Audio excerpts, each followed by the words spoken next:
Hi everyone, welcome back to my channel. I wanted to start up a new series for my channel. Over the summer, I took the initiative to read several new books, and because I have a little more time, I'm hoping that I can read these books and then give my students a kind of idea for what these books are about and if I would recommend them, and just give a general synopsis of these books without giving away the plot.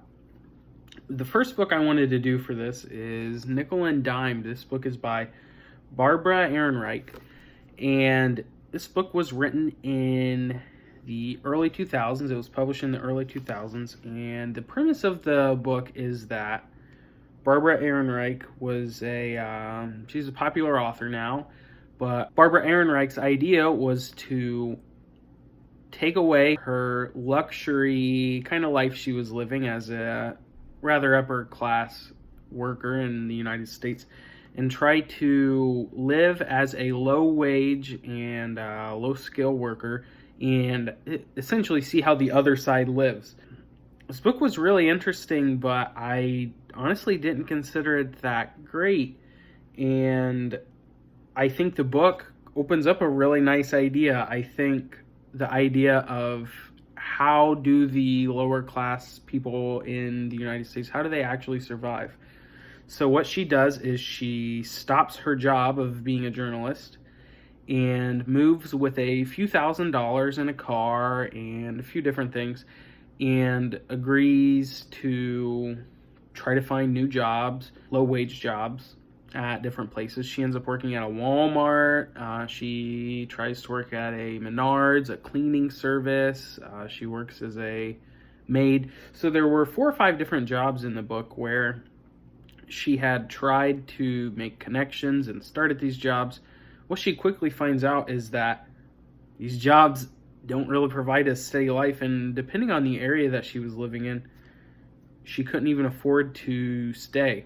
I think the idea of the book was just wonderful. Really, I think that the idea behind Nickel and Dimed was a great step in the right direction towards understanding how lower class people can afford to live.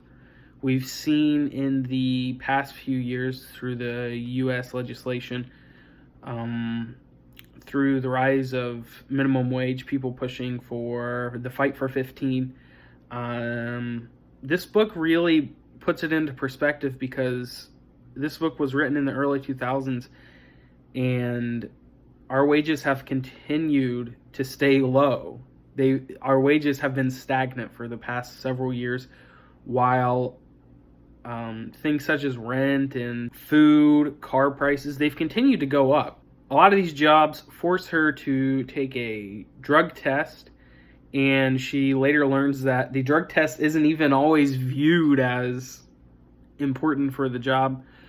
She also takes these several tests. I've worked at Walmart before, so I know you have to take it almost seems like an aptitude test or a personality test to see, do you think stealing is okay? Would you rat out your coworker for stealing? Things like that. If you know how to game these tests, it's not too hard to get in the place, even if you're being deceitful. My problem with the book actually arises from the fact that she starts out almost unrealistically, and I don't think that a lot of people who are working these low wage jobs actually get the opportunities to start out the way she did. Number one, she starts out with a car. So a lot of the people that I went to high school with, and even the people I go to Kent State University with, they don't have cars. So it was really shocking to me to see that she started herself out with a car, and that a car was a central idea. And she mentions that, it's just a junker, but that's regardless. I know many people that I worked with at Walmart and other jobs I've worked at when I was in high school, they didn't have a car. They would rely on public transportation or other people providing them rides. So that was an unfortunate part of the book. She almost seems appalled that some of the people she's working with are more worried that they're not going to have her working the next shift than that she was actually a journalist in disguise. We do see in the Walmart scenario that she is trying to establish a union for the workers, which was a pretty cool idea, and a few of the co-workers in that scenario were surprised that she was a journalist in disguise. But I guess my main problems with this book is that none of the scenarios are realistic. She isn't having to deal with childcare. It's almost like the life that she pursued wasn't hard enough. So she had a car. She didn't have any children to take care of. So while this is a look into the lower class lifestyle that many unskilled workers have to deal with, it's not realistically how a lot of people, I guess lower class people, live. Something really interesting that I found in the book was the problem with housing.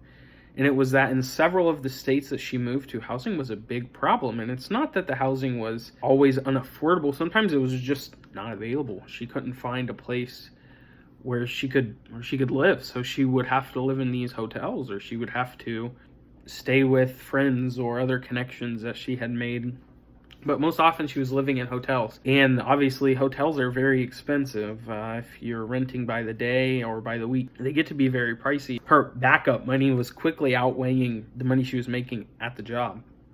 She also mentions that, I guess the entire premise of the book, Nickel and Dimed, is that a lot of these workers, they can't afford the tiny nuances that life brings. So the workers could not afford to buy something like a belt, or they couldn't afford to. She wanted to do a drug cleanse, even though she wasn't doing drugs for these drug tests. She wanted to do a drug cleanse that was almost $50, and in the early 2000s, $50 was even more than it is now. So it was a very interesting kind of idea behind this, but she was almost too uninvolved in each job to really, I guess, get the idea behind it. When she worked at a restaurant for around a month, I just don't really feel that gets the gist of the job. She working in it for a week or 2 weeks or a month, it just doesn't get the gist of a job and how tiring and downtrodden it is. What I do like about this book is that they can't afford to even take care of themselves. We hear some politicians say that no person should be working full-time and not be able to take care of themselves. This shines through this book. Barbara is only taking care of herself, but she still can't manage to afford to do so. It was just very shocking to read this. I recently saw a video. A person in Congress was interviewing one of the bankers in California, and apparently $16 wasn't enough for this single mother to take care of her child working at this bank. What's surprising is that Ohio's minimum wage is only $8.55, and while we are in a much cheaper state that has affordable housing and less problems, it's still very much a struggle for minimum wage workers to support themselves. And I've heard a lot of times that maybe minimum wage workers shouldn't be able to support a family. What she really gets behind in this book is that the minimum wage workers can't even afford to take care of themselves. They can't even afford to live in a one-bedroom apartment. I would recommend this book to read. It really gives a look into the life of a low-wage worker. Not everyone has experience or an understanding for how a low-wage, minimum wage, or unskilled worker is treated in the workforce. I've worked in several minimum wage jobs in high school and even in college. This book was still surprising to me because she goes into it as a female in the early 2000s, and certainly not the treatment I get at my job. She also mentions that can't find jobs in construction. Places like that just won't hire her. So she can't really chase these higher wages. The book was certainly far from perfect. I don't think this was a wonderfully put together experiment by her. I guess more of this could be a conversation piece rather than taken wholeheartedly. I don't think the story was that well put together, but I would suggest that each person read this. I had seen that a few universities had made this a mandatory read for some of the incoming students. I think this was a great book, and I would suggest that you read it, but don't expect fireworks. At the end of each of these videos, I wanted to take a quick moment to explain what's next on my list. And the next book on my list is The Hate You Give.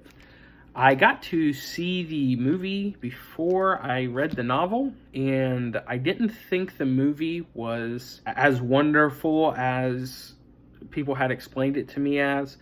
But I have started in the novel, and I do think it is a wonderful read, and I am really looking forward to reviewing The Hate You Give for the YouTube channel. Keep an eye out for that video. It will be coming up. Thank you for watching.